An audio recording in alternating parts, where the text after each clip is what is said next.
Good morning, everyone, and welcome. You are watching and listening to Feelings Matter, brought to you by Mindful Appy. I'm Michelle Stinson-Ross, And I'm Tina Schweiger.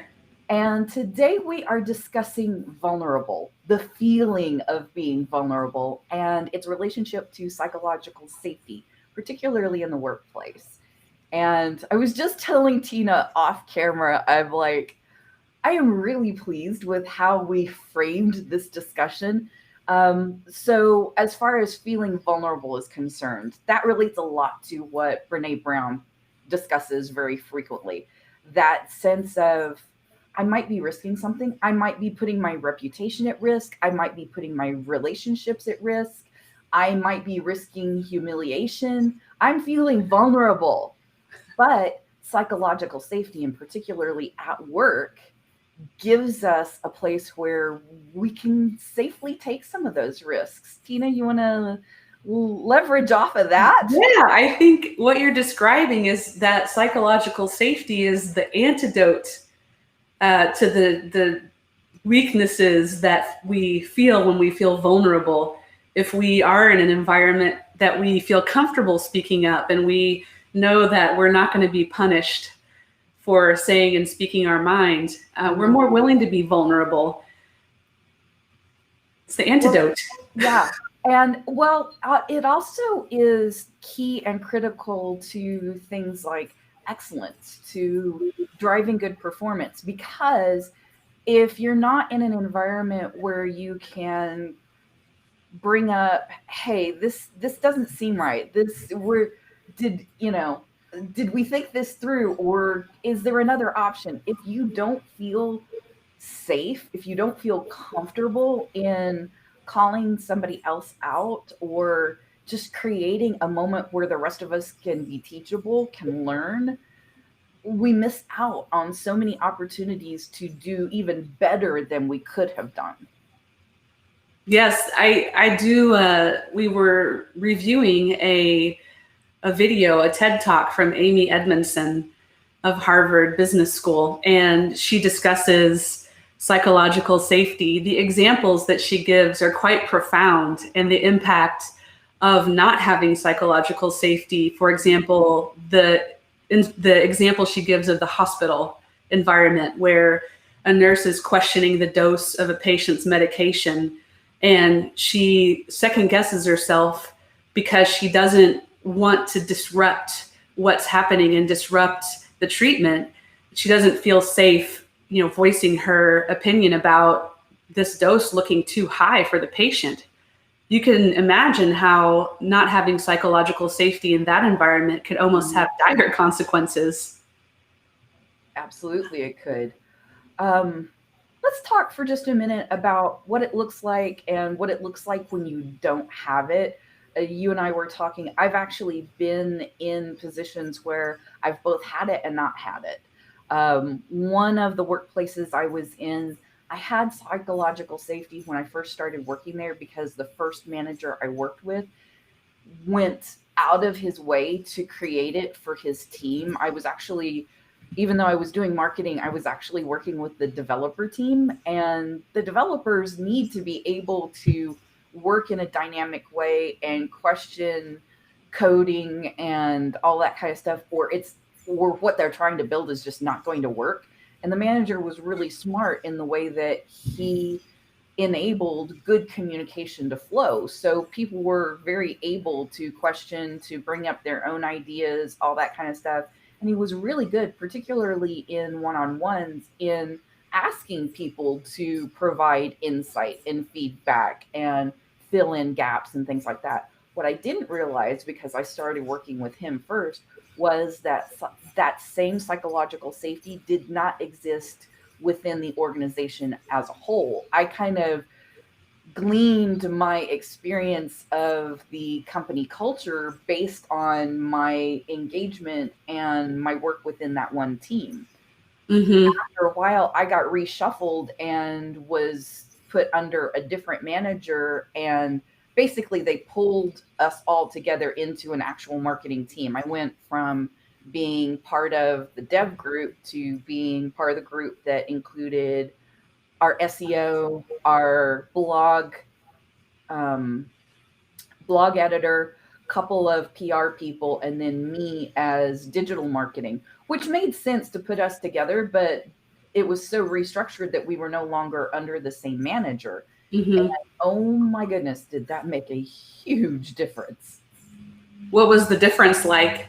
The difference was like, not only did I very frequently feel like the manager was making me feel stupid, and he would say things that, and it wasn't just me, it was our entire team.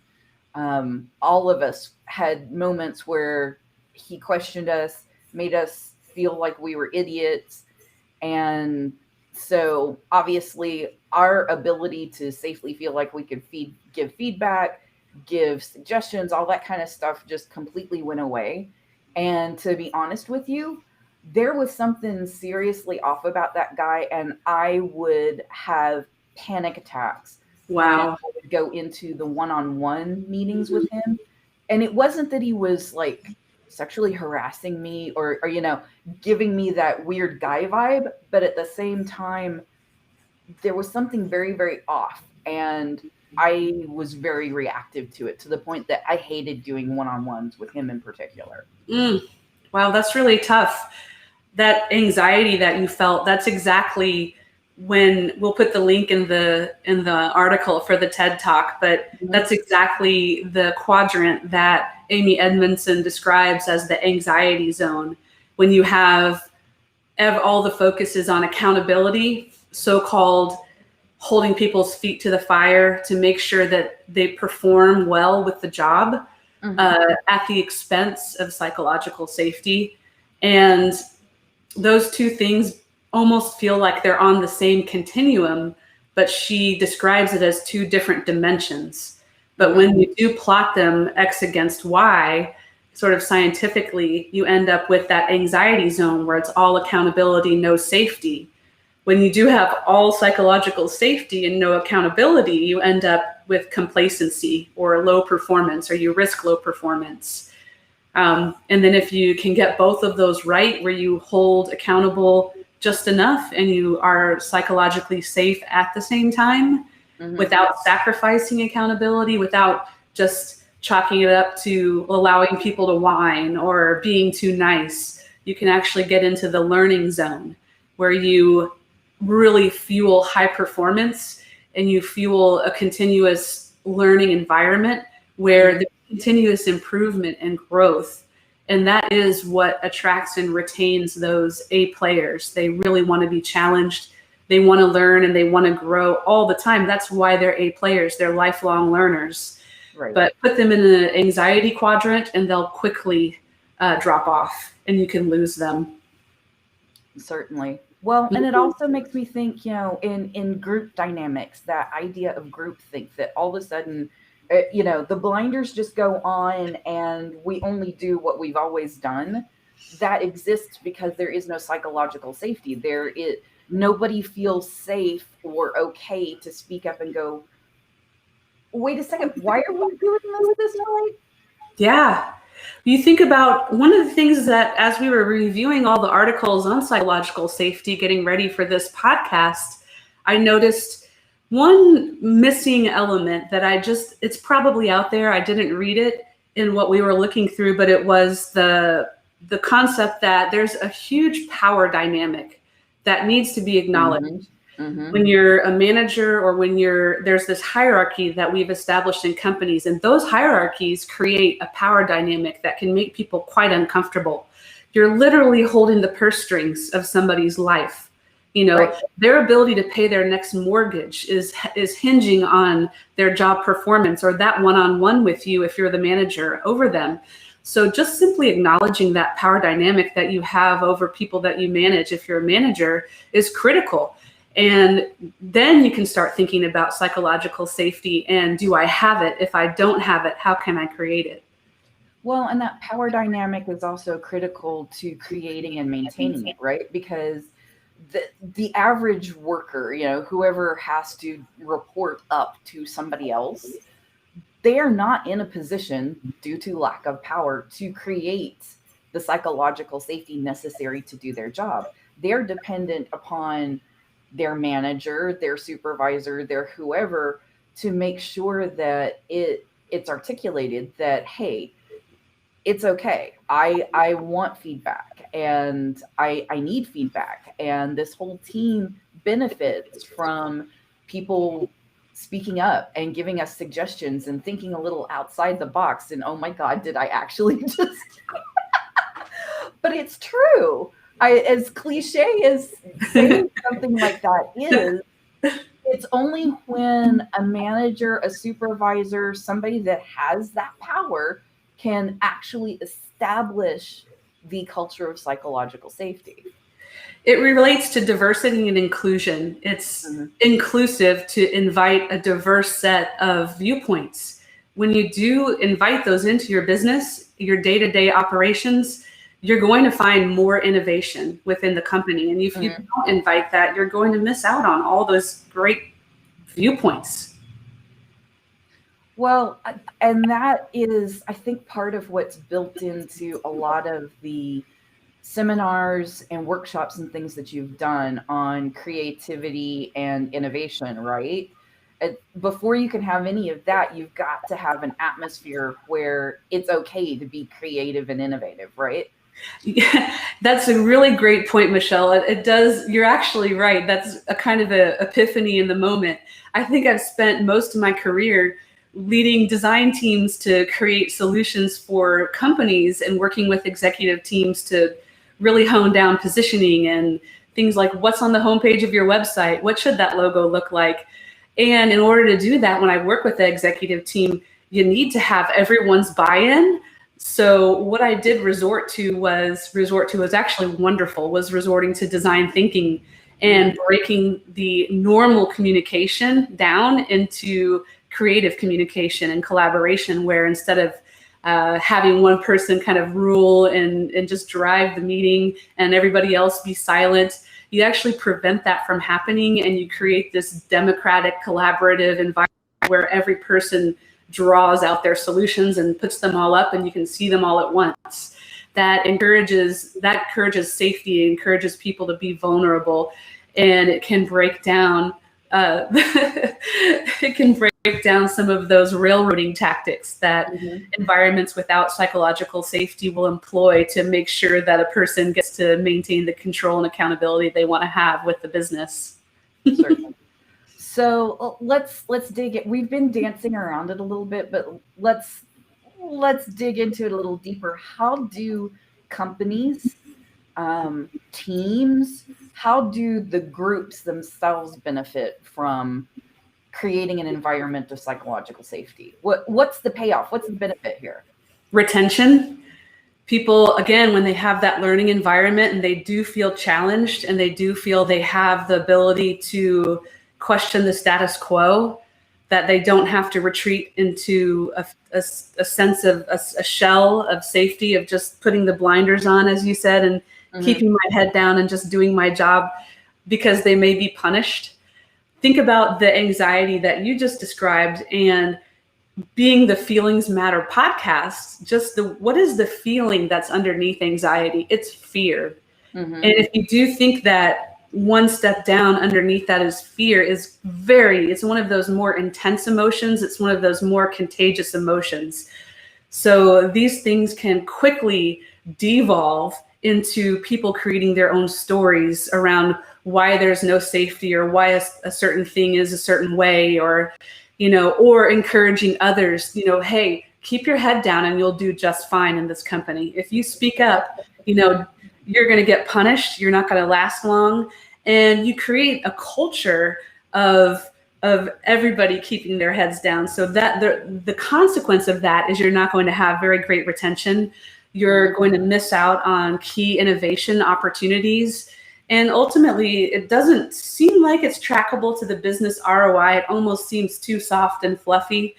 But there are a couple of articles that we link to in this that do show that it does impact the bottom line. Absolutely.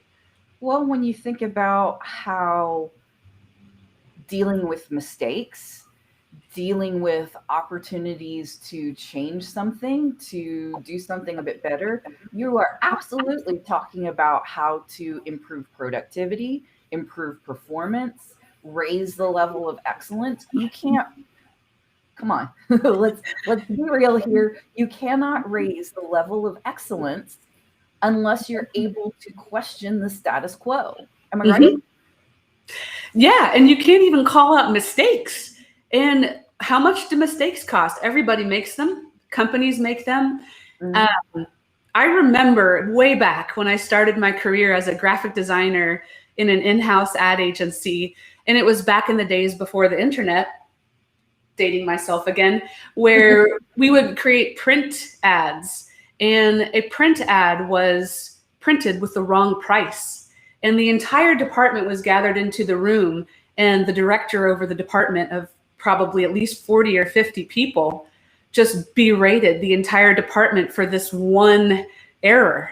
So, I mean, how willing do you think anyone would be there to point out a mistake if they think that, you know, the whole department is going to be berated? I mean, it's almost a situation where the punishment that they doled out just worsened the problem.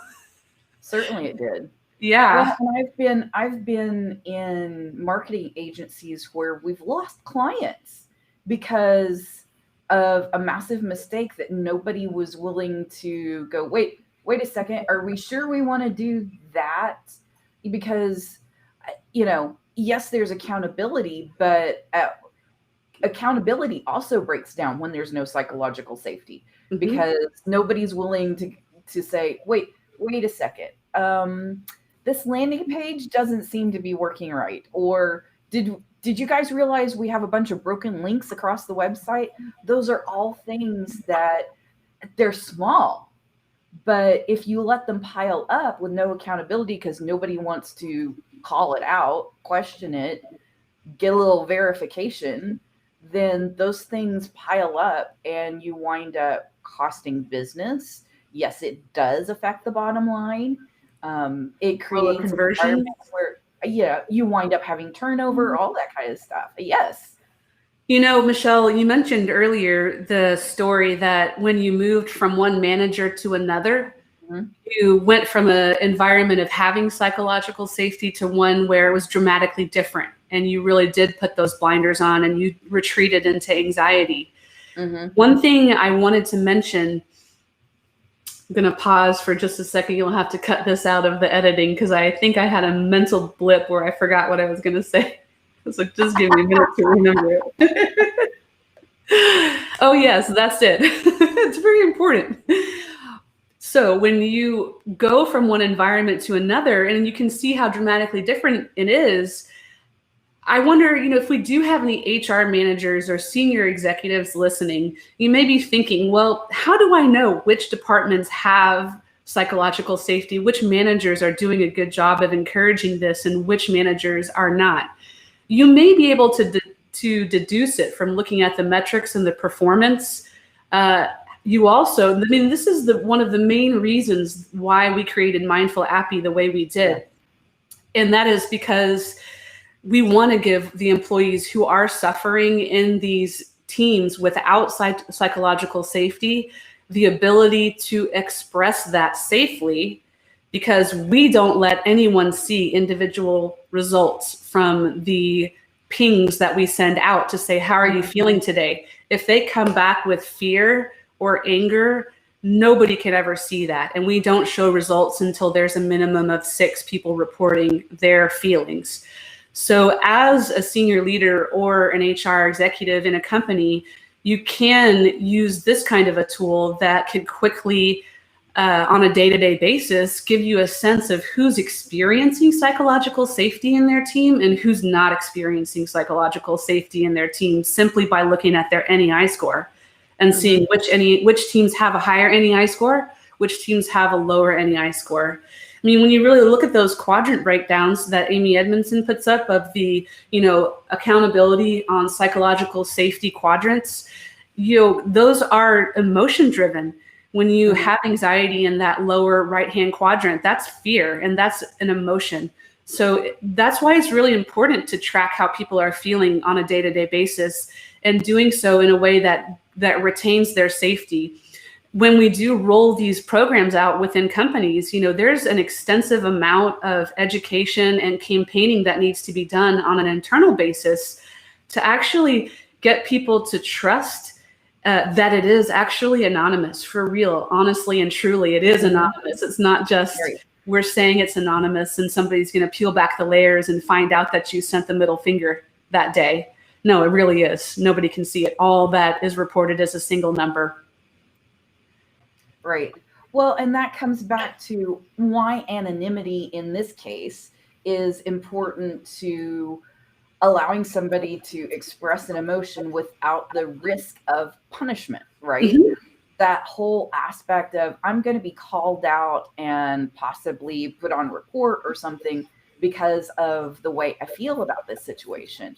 That anonymity makes sure that I know that I can express, or anybody using Mindful Appy can express how they feel without the fear of that punishment, right? Yeah, I mean, there's incredible motivation.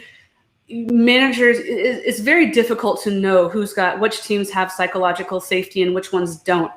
The blinders that people have on and the ability for managers to manage up effectively, obfuscates. I mean, the power dynamic goes both ways. It goes up the chain as well. So the interest and the motivation on managers is to insinuate and to show the performance and to show the numbers, but maybe obfuscate what may be really going on a day-to-day basis that is injurious to the company.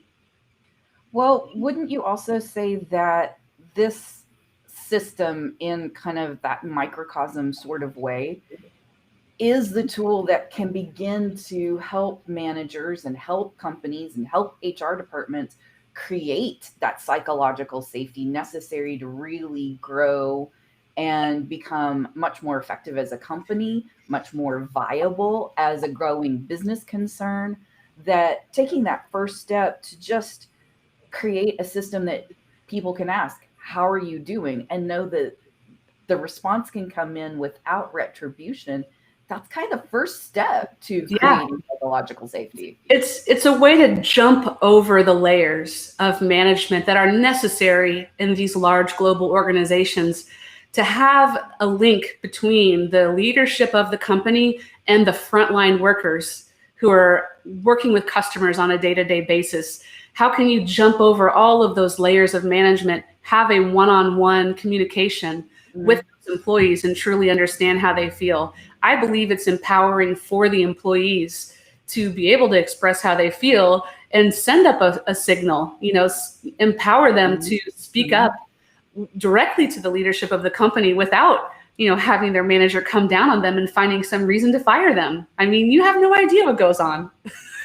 And I love it that you said that in this moment, because my mind was turning to the next question as to how do employees benefit from psychological safety? And you're beginning to give us that hint already. Well, I mean, staying out of the anxiety zone is excellent for mental health in this mental awareness month. Feeling safe to voice your feelings, to voice your opinions on how to make things better or even to avoid mistakes is healthy. It's healthy in a relationship, in interpersonal relationships, and it's healthy in a business relationship.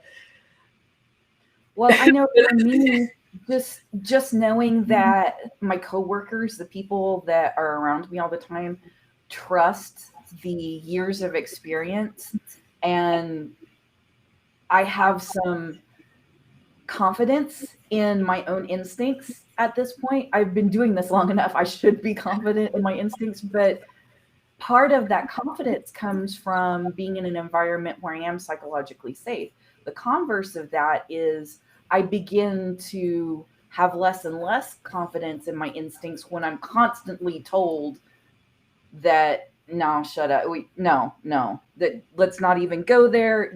Every time I get shut down, when I'm acting on my instinct based on experience and what I've seen before, and the fact that as an empath, I pay attention to the feelings and communications around me, that I pay attention to how our customers, our audience, whatever, as a marketer, I pay attention to what kind of feedback I'm getting from our advertising campaigns and other things.